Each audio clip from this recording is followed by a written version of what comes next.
Is this you? It is me.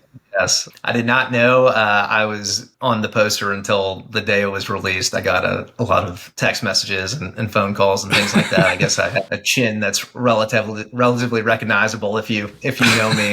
I feel incredibly honored to be on the poster, but hopefully people pay less attention to the face that's there and pay more attention to just the Blue Angels, which is really what we're all about.